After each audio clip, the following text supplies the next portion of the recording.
Alright, I am back with another video, and today we have yet another shadow magic build. But I feel like I've not really explored the shadow magic subclass enough. I used it in my more recent Dark Urge build, but I really wanted to explore what it can do at a higher level. But of course, in most cases, a single level build isn't really that useful or interesting for a video, so I was thinking about how I could augment it. And then it kind of hit me. A 1-level dip into Death Cleric gets us effectively a free version of one of the most powerful metamagics a sorcerer can have. Twinned spell.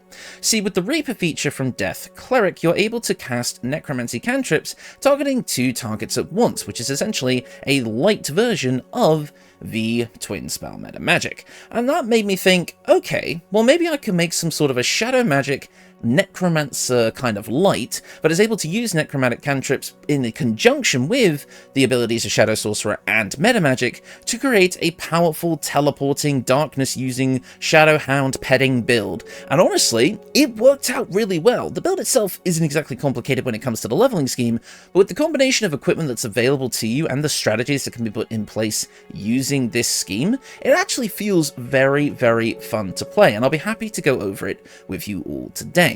I will note though, you'll notice from the combat footage that something is going to seem a bit off right off the bat, and that is my low chance to hit on Bone Chill. This was a test of the spell Might Gloves, which I'll talk about in more detail in the equipment section, but I'm just going to say this now, that extra 1d8 of damage is not worth it. You'll see when we get into the build video a bit more in detail. So, without further ado, let's talk about the build. So, we're going to kick things off as a Shadow Magic Sorcerer. In most cases, it actually doesn't really matter what you want to start off with, but I am using Clothing on this build, which means I don't need to get the armor proficiencies by starting with Cleric, which means that we can grab Constitution saving throw proficiency from Sorcerer, making our concentration saves just that little bit better, but we're going to be focusing more on just not getting hit in the first place, rather than tanking hits and still maintaining concentration. But even with a 14 in con and our con save proficiency at level 20, level 12, my apologies, we're going to still be pretty good at dealing with our concentration saving throws, so it should all be about fine. But of course, at level 1, we do get to choose our subclass right away, but let's discuss the cantrips first. First up, 2 necromancy cantrips right off the bat, which feels pretty good. Bone Chill, which is going to be our main cantrip here, as well as Bursting Sinew. Bone Chill is going to feel really, really good. It's a 1d8 of necrotic damage that is an attack roll, which means we can take advantage of it in more ways than one. It'll prevent the target from healing until our next turn, and undead will receive disadvantage on attack rolls. So I feel like this is kind of a weird double-edged sword here with that last bit, because most undead that we're going to fight in the game are either resistant or even flat out immune to necrotic damage, so I don't think Bone Chill is even going to work on them, but otherwise, that 1d8 of necrotic is going to work for a lot of enemies that we're going to be facing, and it's going to get pretty heavily boosted up by the time this build is done.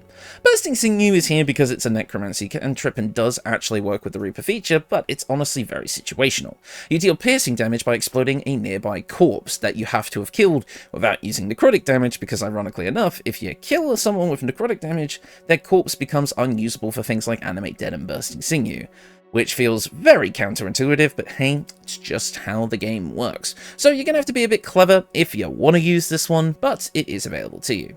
Now, obviously, we can also grab friends for advantage on charisma checks. We're going to be a high charisma character, meaning that we are the face of the party, as well as grabbing firebolts as well. This is mainly because we're a tiefling. I have decided to go with an Asmodeus tiefling today because they come with darkness, and I honestly just felt like making a tiefling because I like making tieflings, and I feel like this build, fashion-wise, looks very, very good. I'll explain more about that later on in the equipment section. But otherwise, I think this is a solid starting kind of cantrip roundup. I will point out, though, there is a version of this build that uses 2 levels of Death Cleric with Booming Blade and slightly higher dex, taking a little hit to your charisma, in order to go for a Booming Blade Channel Divinity Mega Thunder necrotic damage hit, which actually could be very, very potent and could be very fun, but I wanted to focus more on the pure spellcasting aspects of this build, and I did want the level 11 feature from Sorcerer, so I decided to ignore that today, but I will be exploring that as a potential build option in the future. Moving on to our spells, we do get to choose 2 at our first level. First up is Shield and then Mage Armour. Shield is here for obvious reasons. We're going to be sitting in a cloud of darkness most of the time, meaning that we're going to have disadvantage on attack rolls against us, which is going to be very, very good. Being able to boost that up with Shield to give us an armor class increase of 5 whenever necessary is going to feel very nice for us. And Mage Armour is here because we do need it, as this is a clothing-based build and we don't get an armored defense any other way. Of course, our subclass is Shadow Magic, which is going to give us a few benefits, namely superior dark vision, allowing us to see in the dark up to 24 meters, and strength of the grave, allowing us to regain 1 hit point instead of becoming downed if we ever reach 0 once per long rest, I want to say. They really need to make these descriptions a bit more clear, but honestly, I don't think we're getting many more big patches. Moving on to our ability score improvement, ability score set, I should say, we have a pretty standard spread here for a Sorcerer. Charisma's at 16 because it is our main spellcasting modifier, as is Dexterity at 16 because, again, I wanted a bit more AC, and this helps with that. This build is going to round out with about 18 AC, I believe, by the end, or 19, I should say, if you're kind of set up in the right way. So this is going to feel pretty good. Constitution is at 14 because, again, as long as we're not getting hit in the first place, which really with this build you shouldn't be, our concentration saving throw is on a huge deal, and this will give us a decent chunk of HP for a full spellcaster. Intelligence and Strength are both at 8 because, unfortunately, we just don't really need them, and Wisdom is at 12 because, of course, we are going to be doing some Cleric stuff here, and this will give us more room to do some Cleric stuff.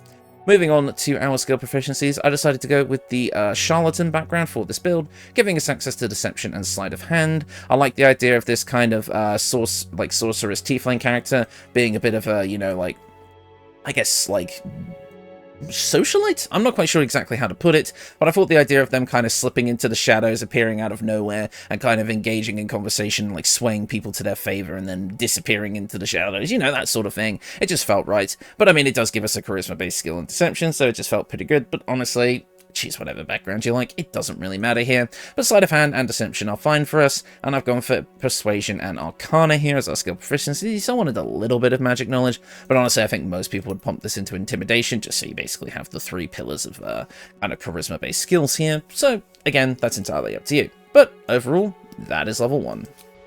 Next up, at level 2, we're going to immediately take that dip into Death Domain Cleric. This is going to give us access to a bunch of things, like access to light armor, medium armor, and shields. So yeah, we still get those armor proficiencies either way, so you have the option to use armor on this build if you want to.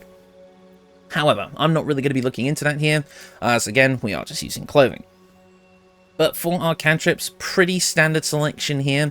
I'd say Resistance, Guidance, and Thaumaturgy, like always, are going to be your best picks for this 1-level dip, just giving you better saving throws, ability checks, and intimidation/performance checks when necessary, so that's going to feel pretty good.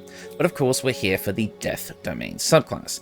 This is actually going to give us access to all martial weapons as well, if you want to make use of them in this build, hence why that Booming Blade level 2 Channel Divinity build definitely is out there.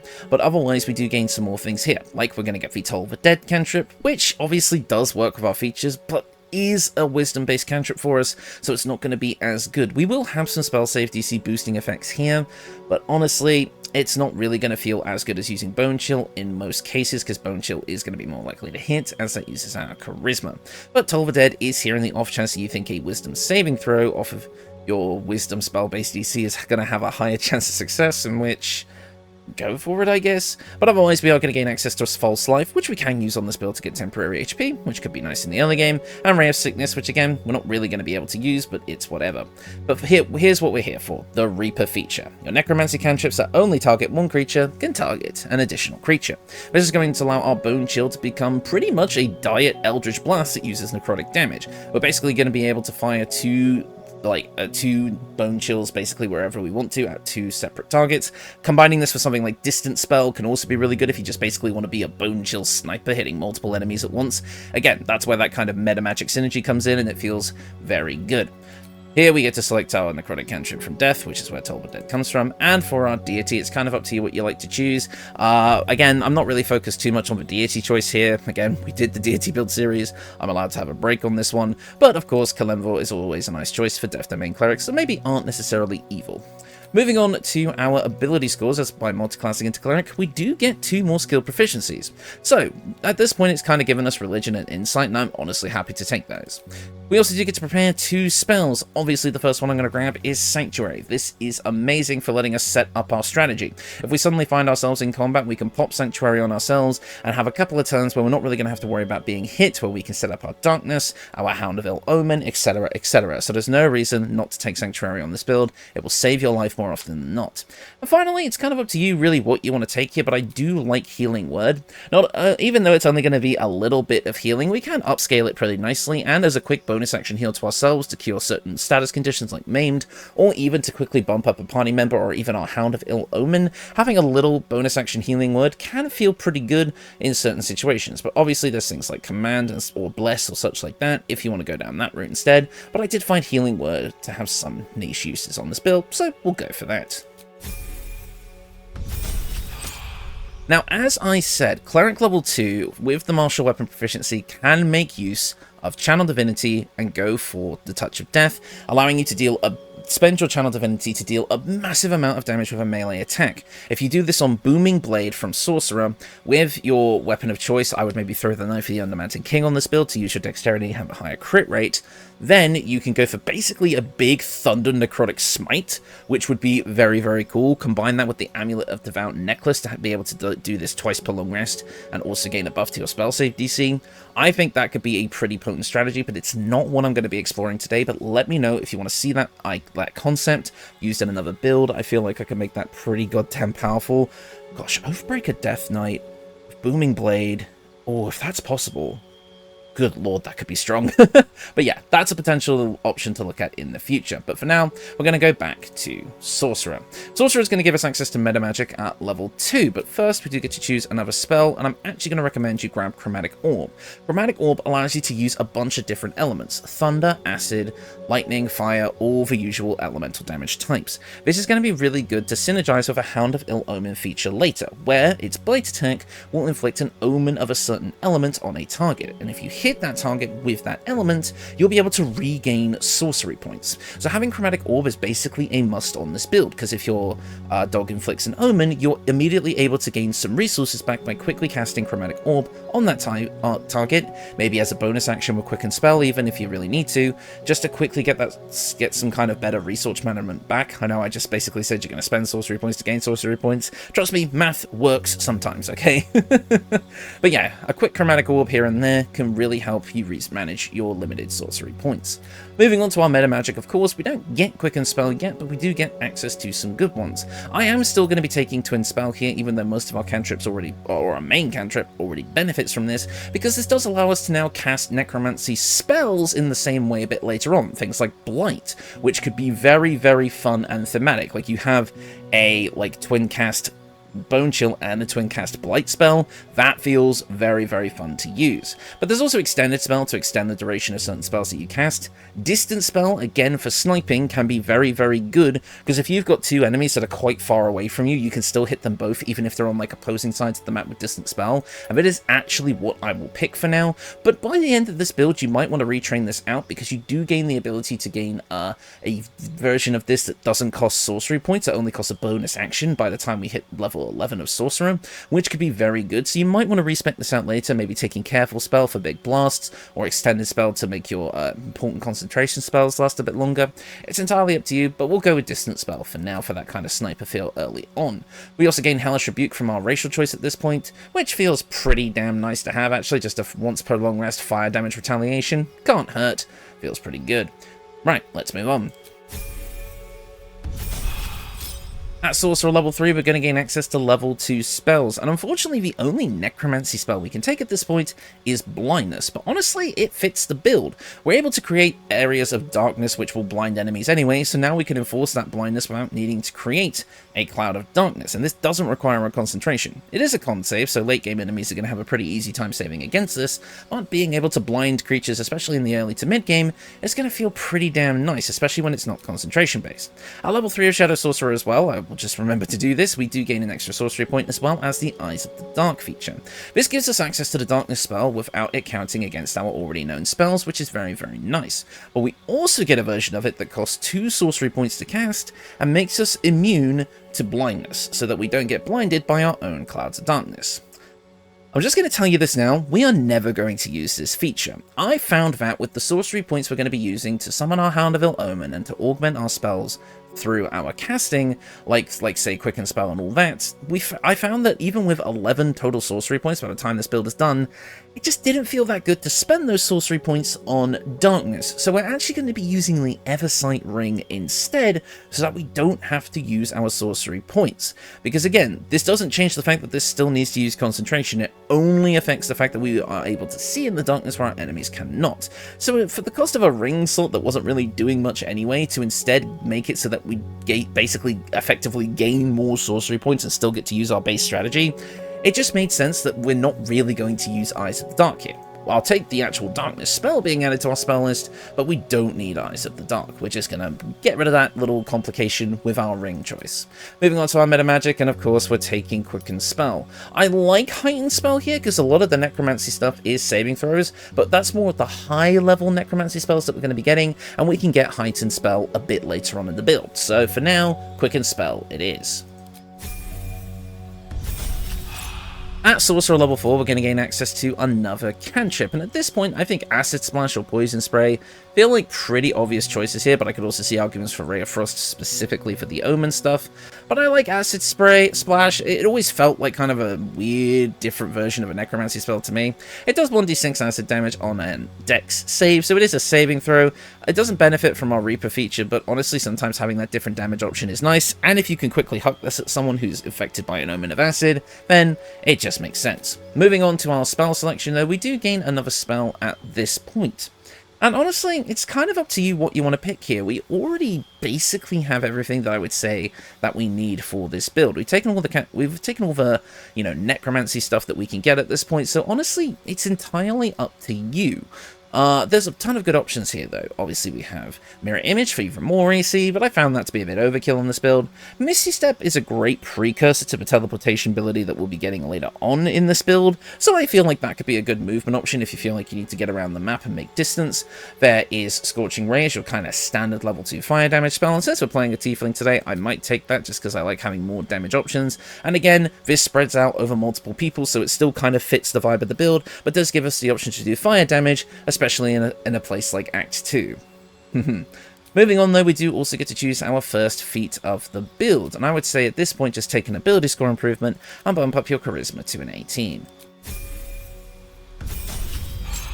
Moving on to Sorcerer level 5, we get more Metamagic and Sorcery points, as well as being able to use level 3 spells. And again, unfortunately, this is where Sorcerer kind of fails in this kind of build idea, and I will admit that, because we don't get a lot of Necromancy stuff. We just don't, and it honestly feels a bit sad. And the problem is because we want to be focusing on darkness so much, it doesn't give us the opportunity to use so many other concentration spells, although those options are available to us. We're not always going to need darkness on this build. If we find that we're quite happy, like distant spell sniping people from further away, or having our party members take up the front line and we're able to pretty comfortably sit in the back, then we can lay down some more potent concentration options, such as Slow, Stinking Cloud, or Haste. We also have the big blaster options like Fireball, or the utility options like Counter Spell. There are a lot of options available to us that are just generally useful sorcerer stuff, so really, pick your favorite here. We're going to be able to get better necromancy spells in the next tier of spells, that being level 4, so really, choose what you like here. I like getting Counter Spell because it is just a quintessential utility spell, no reason not to take it. At Sorcerer level 6, we are going to gain access to our Hound of Ill-Omen, allowing us to spend 3 sorcery points in a bonus action to conjure forth a creature of darkness who is just the best boy. Like, I know everyone loves Scratch, I love Scratch too, but the Hound of Ill-Omen uses Scratch's model and is just as equally a good boy, so I love him. Hound of Omen is going to do a bunch of different things for us. Again, it has that bite attack that can inflict an omen that allows us to regain sorcery points. It has its shadow, like, vine attack, which allows it to kind of, in a radius around it, explode cursed shadow vines that can entangle enemies. And then finally, it also has access to the ability to, when it takes damage, it can splinter off into copies of itself that can do the same things it can. So all of a sudden, you're gonna have an army of dogs, which feels very, very fun. So overall, the Hound of Ill Omen is gonna feel amazing on this build, so I like to have it here. We also have access to another level 3 spell, and at this point, I would say Stinking Cloud is actually a pretty fun alternative concentration option for you. It is a constitution saving throw, but potentially being able to rob creatures of their actions is going to feel pretty damn nice, and it feels necromantic, so I like it on this build. But of course, fireball, slow haste, all that stuff I mentioned before exists for you. So here we go. A Sorcerer level 7, we're going to gain access to Blight, our first level 4 spell. Blight is going to feel amazing here. This allows us to do 8d8 necrotic damage. Twin spelling this is going to feel very on theme for the build, as I said. Plants take the maximum damage from the spell always, which is cool, I guess, and also have disadvantage on the saving throw against it. That is the thing, though. This is a constitution saving throw, which can be a bit tricky, but that's why we're going to get something like Heightened Spell in the future. So you can either Twin Spell or Heightened Spell this. It doesn't really matter.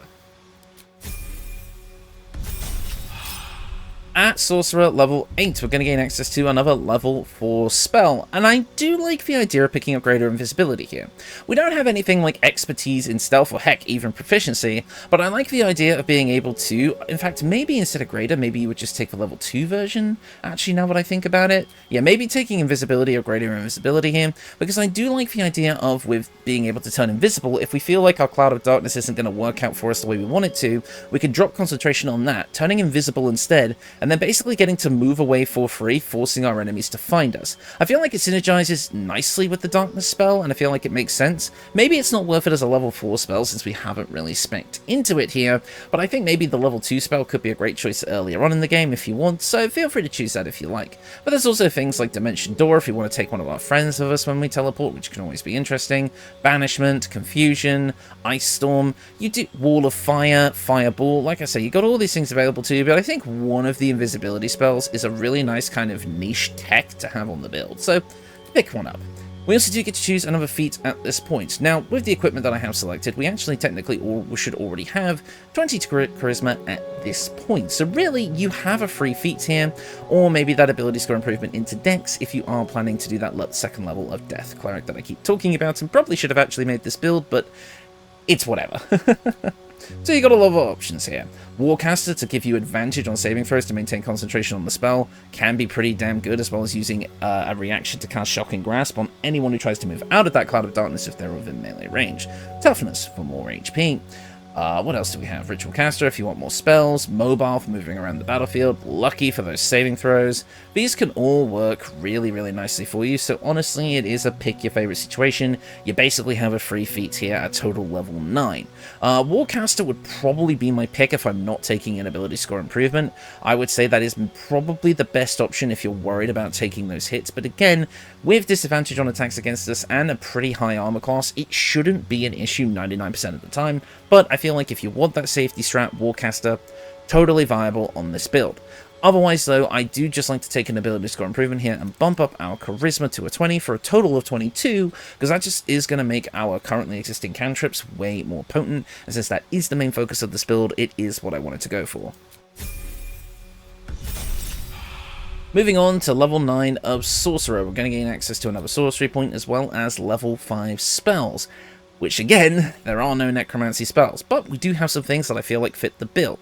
Namely, Cloud Kill. Deals poison damage, again on a con save, but it still feels pretty good, doing a massive amount of poison damage each turn, and you can reposition the cloud each turn you maintain concentration, and it heavily obscures everything within it. So overall, it is just a pretty powerful concentration damage option if you want to go down that route. At Sorcerer level 10, we're going to gain access to another cantrip. Pick your favourite here, and since we just took a poison spell, I guess we can take a poison spray cantrip. We do get access to another spell at this point, and I also quite like Insect Plague here. I don't know why, it just feels like it fits the vibe of the build, and I pretty much never take this spell, so let's talk about it. It deals 4d10 piercing damage each turn you maintain concentration on it, makes the area around it difficult terrain, and imposes disadvantage on perception checks. Tom Hardy's going to hate that one. But anyways, yeah, I mean, it's not a hugely important spell for this build, but it is a fun option. But again, I feel like I take like hold monster, dominate person, blah, blah, blah, blah, blah, all the time. So it's nice to pick some different things. But of course, you at home can make a more powerful version of this build if you want. And of course, at this point, we finally do get our extra Metamagic, so we can take heightened spell here to impose disadvantage on all those nasty con saves that I was talking about. So they have a higher chance of succeeding. And finally, at Shadow Sorcerer level 11, we gain access to Shadow Walk, allowing us to teleport between obscured areas, similar to the same ability from Shadow Monk. Shadow Monk and Shadow Sorcerer. That's definitely a build in the future. And every time you do so, you benefit from Distant Spell without needing to spend any sorcery points to do so. All this costs is a bonus action. So your bonus action, teleport to your sniping nest, and then snipe people with twin cast necromancy cantrips, which feels very, very fun. It's a shame that we have to get to the end of the build to get this feature. I wish this was earlier on, but honestly, when you have this in the end game, it does feel very, very fun to play with, so I'm happy to have it here. But like I said, again, this could be level 2 of Death Cleric if you want to go for something slightly different. This could be, you could be throwing another 1-level dip or something into the build here if you want. But overall, I do just quite like this little spread that we have here, like I said. Moving on though to our spells, we obviously gain access to level 6 spells at this point. You have a bunch of options available to you, like Eye Bite, which is a necromancy spell, which honestly feels pretty damn good, as well as Disintegrate, which obviously feels amazing. But we have Circle of Death here, which I never really take, and I did try using it in my testing, and while I felt like it was cool, it's not good.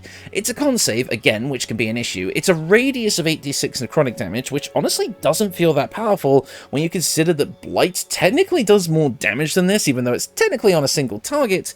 Like, I don't know, I just felt like Circle of Death wasn't that good. I feel like for a concentration option that will work well in the late game, Eye Bite honestly feels better and is still a necromancy spell, so it fits the build. So personally, I would go with Eye Bite over Circle of Death. And that is the build. Overall, what you're going to be getting out of this is a pretty powerful sorcerer. At the end of the day, you're still mostly a sorcerer, gaining access to all your metamagic stuff, but with that little dip into Death Cleric, you have so much more available to you. For almost the full range of armor, excluding heavy. You've got all martial weapons available to you, so again, that could enable different strategies if you like, but also you just get that amazing level 1 Death Cleric dip feature for our Bone Chill cantrip to hit multiple targets at once, dealing 3d8 necrotic damage to all of them, plus a bit more, obviously, when I talk about the equipment. But of course, you gain all this amazing utility. Sanctuary, you know, you got your darkness spells, guidance, the Hound of Ill Omen, powerful, you know, kind of evil spells, shall we say? Evil's not the right word, but you got Blight, which is 8d8 necrotic damage, which is awesome, Cloud Kill, you know, you got your Teleport, you got Eye Bite, you got Scorching Ray for fire damage if you need it. Like, you've just got so many options here for decent spells, and again, I kind of took suboptimal spells here on purpose. If you want to build this as a more standard sorcerer, leaving the necromancy to just the cantrips, you can build a damn powerful sorcerer, like I said. But of course, we even have darkness once per long rest without even needing to spend a spell slot if we want to be as resource efficient as possible as well. But of course, as always, we have to talk about the equipment, because that's where the build really will start to come into its own. First up, my endgame staff of choice is the Staff of Woe. This allows us to gain a +1 bonus to spell save DC and spell attack rolls, which is great. And when creatures affected by your spells fail any associated saving throws, you regain 1d4 hit points. So by setting down these powerful concentration spells, like for example Cloud Kill, you're just going to be passively gaining a ton of HP each turn, which is going to feel great if you also want to sit in Sanctuary or something like that, just being able to get a little bit of healing there and there.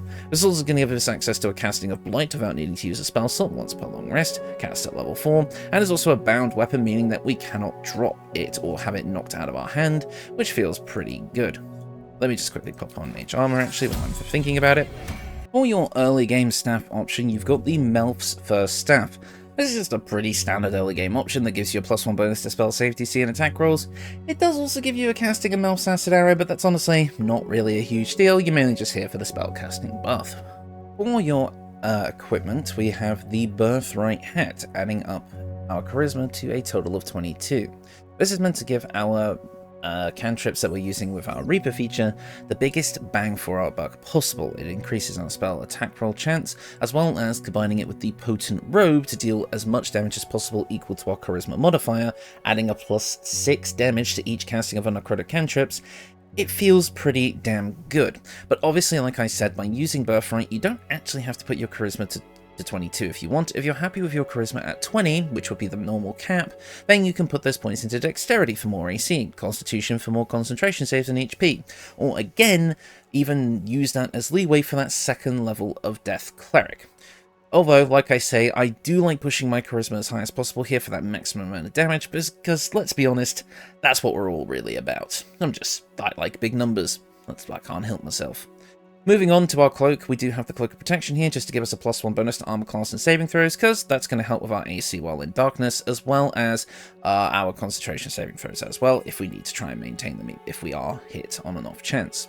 Again, with the Potent Robe, our cantrips deal additional damage equal to our Charisma modifier. With our 22 AC, that is going to be a +6 to all of our damaging cantrips, which is awesome. Also, at the beginning of each of our turns, we gain temporary hit points equal to that same Charisma modifier, so we're gaining 6 temporary HP each turn. That is great for tanking, as well as a +1 to our armor class. Now, I know I've kind of alluded to this build maybe being slightly on the less moral side of things, but honestly, you don't have to play this as an evil build, and I kind of like the idea of this being a good aligned build that just does morally dubious things to get what they need done. I don't think this is one that's going to sacrifice Druid Grove, so honestly, get this. I think it makes sense. Moving on though, to our glove options, we have the Spell Might gloves. Now this is what I used in my testing, mainly because I thought it would be interesting to see if we could push the damage potential of the cantrips even further, but honestly it just illustrated the point that I've always had with the Spell Might gloves. They're not worth it. Well, obviously you can take every piece of equipment under the sun to increase your spell save attack roll chance, obviously, you know, getting as much as you can, similar to how we do with Great Weapon Master and Sharpshooter. It honestly doesn't feel worth it, because with Great Weapon Master and Sharpshooter you gain a flat 10 additional damage, whereas this is a 1d8, with the penalty being -5 instead. Like, it doesn't work. It really doesn't. For the idea of making your cantrips way more likely to miss, just to get potentially, at minimum, 1 extra damage, on average 4, it's just not good. Like, I think the fact that you'll be missing more of your attacks basically leads to less damage per round anyway, so I decided to keep it for the combat footage just to kind of illustrate this point and show you guys what I'm kind of talking about. Whereas you can see that I did land a lot of attacks, and when I hit those attacks they did do decent damage. I was also missing a ton as well, and again, it just doesn't feel worth it. So while I did use the Spell Might gloves, and there is a possibility to use them, you might want to do some kind of specking into your spell save DC just to make sure of that, hence the Amulet of the Devout being a pretty decent choice on this build. Honestly, I don't think it's worth it. So, let's talk about the other glove options that you have. I'll mention this now since I forgot to earlier. We do have the Shade Spell Circlet as our early headgear object, just because it allows us to, while we're in Shadow, which we will be a lot of the time, we just get a bonus to our spell save DC, which is nice, but the Birthright Cap is just a straight upgrade to it. We also have these other options for gloves. First up, the Daredevil Gloves, giving you a +1 bonus to your spell attack rolls, and allows your ranged spell attacks to be made as melee spell attacks when you're adjacent to a hostile creature, preventing disadvantage. This is definitely my choice for the early game, and is obviously a great option throughout the whole game, and it's a pretty standard pick for a lot of my sorcery builds, so honestly, I would probably just take these if you want kind of the least complicated option. We also have the Quick Spell Gloves, allowing you to, once per short rest, make a cantrip cost a bonus action instead. This is basically a once per short rest, free quickened spell, allowing us to, again, use those double targeting cantrips, those twinned cantrips, as a bonus action, essentially combining 2 metamagic options without having to spend any metamagic points, any sorcery points, and then having those metamagic options still available to us to augment these even further. So honestly, the Quick Spell Gloves are a damn solid option in the late game, Speaking of another solid option in the late game, the Spell Seeking Gloves, which essentially gives us a brand new Metamagic option. Whenever you make a spell that has an attack roll, you can spend a singular sorcery point to gain advantage. This costs 1 sorcery point per spell level, and cantrips only cost 1. So this can give us advantage on our cantrip attack rolls if we want to, as well as our spell attack rolls if we're willing to spend more sorcery points. Now I do feel like the sorcery point cost is a little bit extreme in some cases, and probably not worth it for the resource management side of things, but the idea of essentially getting another Metamagic option that's unique to these gloves that I never really talk about, that can actually help the build, honestly feels pretty damn nice. But I think overall it's gonna be the Daredevil gloves or the quick spell gloves for you, depending on what you're looking for. I definitely think that the best version of this build uses the Daredevil gloves in the early game, and then the quick spell gloves in the late game, kind of using both interchangeably as you feel it's necessary. And finally, we do have really good AC, and obviously being able to dodge things that are attack roll based is great, but what about saving throws? Well, the Acrobat boots are going to give us advantage on dex saving throw checks, allowing us to dodge those fireballs that are coming our way with a bit of ease. But honestly, anything can go in this slot, maybe even the evasive shoes for a total of 20 AC when we're in darkness, which I'll discuss more about that now. For our accessories, the Spine Shudder Amulet. Whenever we deal damage with a ranged damage attack, we get to inflict 2 reverberation. Since I felt like without the Spellmite gloves and all that stuff, our spell save, that's DC and all that, was pretty goddamn high. I didn't feel like we needed the Amulet of Devout on this build, especially since we don't get our Channel Divinity version here, ability here, I should say. I feel like the Spine Shudder Amulet works pretty well, allowing us to, with all of our ranged spell attacks that we're going to be doing, just quickly inflict 2 turns of reverberation, which can make physical saving throws harder to resist, so that means con saves. So by spreading out reverberation using our twinned cantrips, we can actually then use things like Cloud Kill way easier because their saving throws are going to be reduced. So it actually does have some synergy on this build, so I feel like it works quite well. Next up, the aforementioned Eversight Ring to just give us blindness immunity, meaning that we don't need to spend sorcery points on Eyes of Dark to be able to see in our magical darkness. And finally, the Ring of Twilight, giving us a +1 bonus to armor class when we're in our shadowy darkness. So overall, we'll have a 19 AC, so long as we're in our cloud of darkness with disadvantage to hit us, which again is pretty damn good. But if you feel like that +1 bonus to your AC isn't really worth it, feel free to swap this out for something else. Again, if you're using that level 2 of Death Cleric, then maybe the Ring of Arcane Synergy would fit better here for those big damage attacks, but otherwise, that's up to you. But yeah, that is the equipment. For the kind of fashion here, I'm using Fear Taylor's Camp Clothing mod for the Infernal Robe, as well as the leather boots, coloured in the vanilla black and furnace red dye, to get this gold, silver, red and black look, and combining this with the hair from the from some of the more popular hair mods on the mod.io. Again, all of this is available on all platforms. You can get this really stellar look, which I absolutely love. But yes, that is the build. Is it the most creative thing I've ever done? Not really. Again, the leveling scheme is extremely simple, but just the idea of being able to play into a gameplay strategy where you're able to basically be using Metamagic all of the time with not really needing to use sorcery points nearly as much. Again, you have Twin Spell on your Necromancy cantrips, which are the main things you're going to be casting. With your Shadow Teleport in the late game, you have Distance Spell as well, so you can become this teleporting, twin-casting sniper and still have your sorcery points free for other things. You've got your Hound of Ill Omen to be able to help you deal extra damage and have a stronger battlefield presence. You've got powerful concentration spells, mostly darkness, but also things like Cloud Kill and such like that to really lay it on thick, as well as, again, Eye Bite in the really late game can be really fun, and you gain access to Heightened Spell for disadvantage on saving throws, Quicken Spell to cast any spell for bonus action if you want. Again, you basically, this version of a sorcerer has so much freedom in how they manage their resources. They can cast spells and cantrips as actions and bonus actions pretty freely, and again, you are very resource efficient when it comes to your sorcery points, being able to use the Hound of Ill Omen plus Chromatic Orb to be able to regain those sorcery points. You just have a lot available to you. Twin Spell, Distant Spell, it feels good to play. So overall, I do recommend this playstyle if you're just looking for a simple, fun, necrotic damage playthrough, as I do feel like this can work pretty well.